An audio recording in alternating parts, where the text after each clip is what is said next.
Ochito dịrị na Jesu na ndụ ebe ekene m gị bụ ọma na na-ege m ntị abịa na nene m asị m na ihe ọma ya na-emele gị.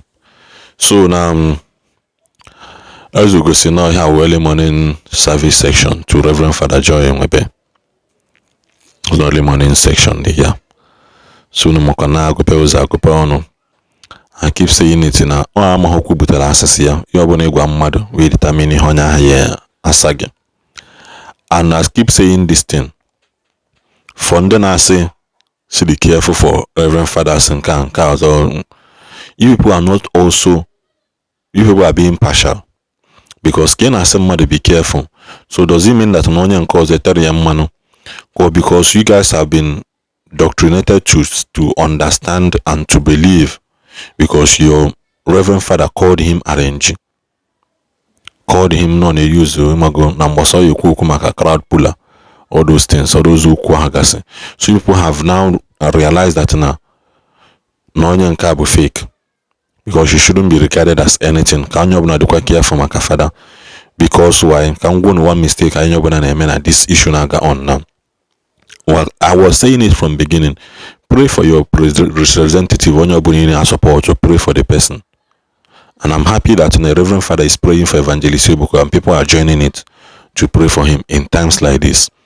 Now, put yourself in a position of Evangelist Ebuka followers. Mother baby na onye that has been a blessing to you names. Na akpọ ya names, na akpọ ya nke, na akpọ ya nke ọzọ. How will you react if you are the one?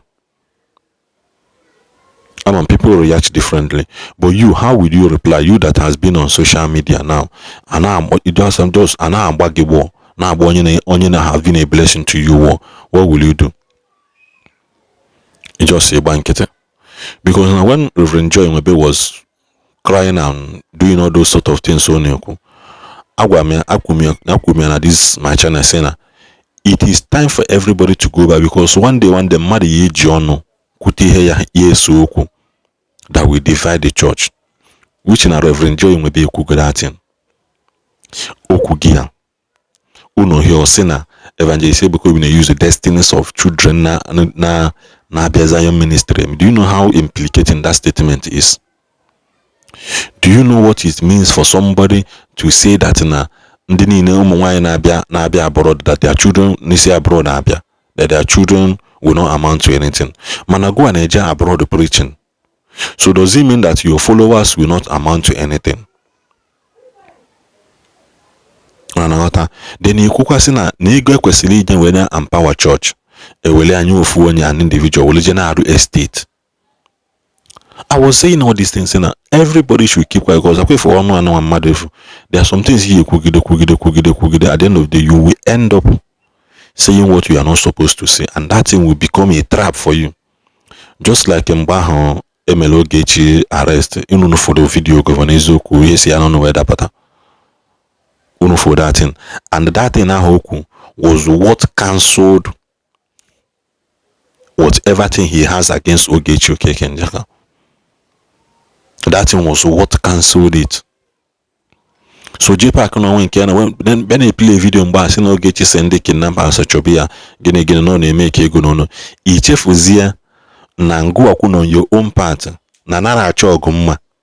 You on your own part ikwugo na oge echi na mpịara epulia no ya nwabulu papia na ịga chụta for burial papia no ya nwa melianka, and the lady who has been asking you na kedu onye nye gị picture mpia mgbe ọ nọ n'ụlọ ọgwụ, you refuse to say. That is 4 against 1.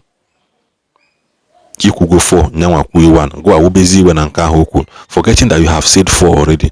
This is exactly what is happening now. I keep asking my people, Ndigbo Catholic priest, why are other denominations not seeing what Ebuka Obi said? Is it only our people? Also Ndigbo Catholic, also Ndigbo Catholic, also Father Ndigbo Catholic. Unu number say Ebuka Zion group of Yoruba groups 2.something million. Nyenda osanke ha nyecha other tribe nekwa ndị workers go mbopota workers those things o mechaya. But why are people not seeing those things on him? Ashino eji ego atota individual na alo estate. forgetting that na that school and leba ya balonyo kubalonyenta hospital ya balonyo kubaloncha. None of these reverend fathers came out to congratulate him. Not the old people's home in Anambra State, which Catholic churches in Anambra did not come together to build. They never came together and thought of old people's retirement to home. All of them single-handedly. Lower psychiatric hospital and other things all on Anambra State, and that thing was lowered low. You know, gonna pretend there can no more all hidden here. Igorina na total manabaza, first and second collection. All these things are not total for Bishop Chapel. Since Ngaba Catholic project had be Catholic Church project had agwago. At the end of the day, what we now do? What are they doing with those monies in Anabatan? Heji aluzo. Heji, like according to Mata, Heji alu school. Heji alu those things here balom madolo. Except all those bodies in around Catholic Church, the adoration, other ministries from Reverend Fathers Potter. Those are the one making more impact in the life of the people. Carry the Catholic as a body. That is just, I can just show you. Nobody congratulated him. We thank you for this one, for bringing up this an idea. Let our old people have shelter, a roof over their head, even people that their children can no longer take care of them. At least let there be shelter for the old people in our society. This statement, I keep saying, virgin. Did anybody attack him? Reverend Joe Nwebe did not reply to that message na say we take we go Sacramento. We are you supposed to say that? We are you supposed to ask for money? We go Sacramento. Or there are rumors in your ministry, in his ministry naga say no new testimony or say come and sow seed to claim the testimonies. There are rumors about those things. See happening high now to be hozo because when I'm too much. Just I know this video from Ezugo. This is a little breakfast for our own most Reverend Father Nwebe this early morning. Now I understand the reason or reasons why Father Nwebe have been lamenting all this while about Zion ministry. The battle, after all, all because of the activities of Evangelist Ebuka Obi and Zion ministry. All way beyond that. And Ashop Talanya, now one of the videos here watched. Now one of the videos here watched. You will see that what these men are saying other fall into places. And all these people now be agwam esugo for insulting a Reverend Father for Chineke ya akpọwọkụ. Ana m agwa na Chineke na ya akpọwọkụ. Mani iche na nji egwu Chineke ya akpọwọkụ.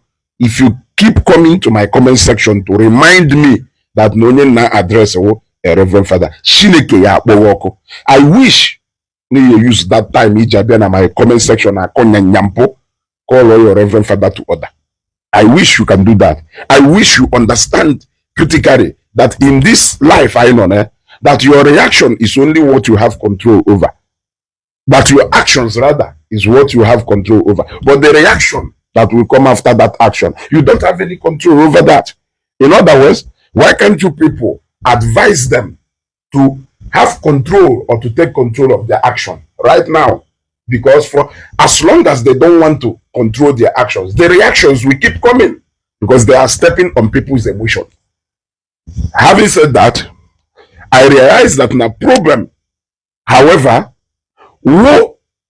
because according to him, he said that they will support the church. It will be na empower economically. He feels so powerful. That now I ask my question. I ask this question. Is this really a fight in favor of the mother church which is Catholic Church, or is this a personal fight, a personal interest on a fight? And in all, the only thing I can see is because no personal interest. How can you talk about in America? They see America playing Abia Nigeria, Abia Church Ebuka. How can you talk about their children? Why these are the same people who you were lamenting that Nafa they host to in America no bolo na ega. Of recent, they stop hosting you because then about Evangelist Ebuka Obi you will keep it hidden so that people will not know. Now, are you angry that instead of those people flying from America to come to Nigeria to come and see you, you are the one doing the movement? You are now the person flying all the way from Nigeria to America to go and meet them instead of them coming to come and meet you. Is it because Evangelist Ebuka Obi on Nigeria people see from different part of the world? Is that what the anger is all about? Is this money really about the mother church getting this money and an Evangelist Ebuka Obi, or is it all about you not getting as much as that money in it from people anymore? Look, let me tell you people, this jealousy is enough already. This jealousy is enough already. As long as they enjoy lamentation of Father Nwebe, because what I call that is lamentation. Every day on a Facebook on lament. Every day on a Facebook on lament. You will go Lamentation chapter 1, Lamentation chapter 2, Lamentation chapter 3, and you keep on lamenting. Even when the backlash you are getting is even deeper, it's even affecting you psychologically, but you still don't want to give up. Eve go up before, but Elijah woke you up. Now Elijah woke you up and he has gone in long time. Go on no lament. Elijah again, wake you up again. I found out that is the problem. Imagine raining curses on people who see America when I be church Evangelist Ebuka Obi because na him was the time na America I see this as bitterness. You talk about people coming to Nigeria, church Ebuka, but you are the one carrying yourself to America. You talk about people giving the money as supposed to the church to Evangelist Ebuka Obi. Why you are the one who was complaining bitterly about these people coming after you? Without realizing that there are a lot of people who are depending on you for survival. But they are suffering those people who are depending on you. It is the mother church. I am asking a question. It is a question that I am asking. You talk about Evangelist Ebuka Obi, he go see video, born on a mountain, go see video, go see video. But we saw your own picture of where you are in the mountain, where you are on the mountain. Sorry, we saw your own picture where you are on the mountain. You posted it yourself where you are. You went for a prayer on a mountain. What is your intention of posting it? When I heard you saying now that these people they so many things. Na Father Mbaka na ebuono, no they didn't bed, no emenka, na Father Onyenka na this one na emenka, but they don't show it. No people negotiate. But it was you who posted your own picture. Is this not jealousy? This is jealousy to me, and that jealousy is enough for it. You want to go? Like I said, you guys should caution your Reverend Father. As long as you don't want to caution him, as long as you are enjoying what he's saying, be rest assured that there are people who are also enjoying what we are saying, and we are not going to stop. We are not stopping anytime soon. I hope you know. We are only going to stop immediately he stops. You want to go? Opposite, ayakose. Ojuno ayakose. Ayana to gear. You want to go? Ayana to gear. It will cost me nothing. And last all that I don't know make video. No, na moto na papa. I drop a video. When be my no way no video. No go na toilet in the toilet. I drop a video. Doesn't matter. As long as not sure he will win. It is pure jealousy. It is pure jealousy. And you, the fact that you were there during the early days of his ministry does not matter. When you see a grace supersede your own, you should respect that. If you don't want to respect that, you want us to respect Aqua White. You want us to respect you as a Catholic priest. You want to tell us the importance and the role priest in a play. You want to tell us how people are neglecting and looking down on you, priest, and they are now running. Look, let me tell you, the greatest sin Evangelist Ebuka Obi committed against Father Nwebe Joy and the likes of them is that he broke a history. He broke a history that nobody has ever tried as far as Catholic Church is concerned. Don't forget that anybody, what you hear Holy Ghost fathers like Father Odomiri, Father Okunerere, Father Mbaka, Father Ebubemonso, Father Ede, and the likes of them with this kind of ministry, Holy Ghost fathers can offer. But anybody, a reverend father, that has reached this level, Evangelist Ebuka Obi, Lulu, as far as the whole Catholic Church is concerned, nobody. Will anybody who go this level, Evangelist Ebuka Obi, Lulu, in ministry, that is not a reverend father. So now you see, because the church cannot have control over him, the church is not even bothered much, except some individuals who have interest. Are you getting what I'm saying? So it becomes a problem because they now see him to be powerful and even more powerful than some authorities in the church. Bam, the whole people in a Catholic Church, they are all reverend fathers. How many of them are reverend fathers? Leveler Evangelist Ebuka Obi Lulu. So I can now see. But a lot of people don't even have problem with that, except few people who are so jealous, so bitter, vindictiveness. Okali hetu mano ya dosha no mma. Ewata go onye na-eme nke ọ na-eme. Okwo Chineke na afu obi, ụka wu n'obi, and Chukwu na afu obi. And then n'ụbọchị ikpeazụ ikpe Chukwu ka ọ dụrụ, because also will don't judge. Maka the moment they judge the mother ka judge. And that is exactly what is happening to Father Nwebe Joy and Elijah. The moment they made themselves judge over Evangelist Ebuka Obi, people started judging them immediately. So that is the fulfillment of okwu Chineke. Maka no se na kama okwu ye ayeme abịa mmezu enigwe n'ụwa gabiga. And wegwekwa osego ga-etinye na-etinye ga-ewepụ na-ewepụ maka na dịka ị na-etinye ka a na-etinye na ndụ, dịka ị na-ewepụ ka a na-ewepụ na ndụ, etinye ome etinye ewepụ ome ewepụ. Ọ sịrị gaa judge na maka na the moment ị judge ka a ga-judge. The moment the Father Nwebe Joy and the Father Mbaka and the others make themselves judges over Evangelist Ebuka Obi, that is the moment the people will begin a judge. And they do when they stop being supreme judge over Evangelist Ebuka Obi, we are going to withdraw the matter. I gotta go from appeal court.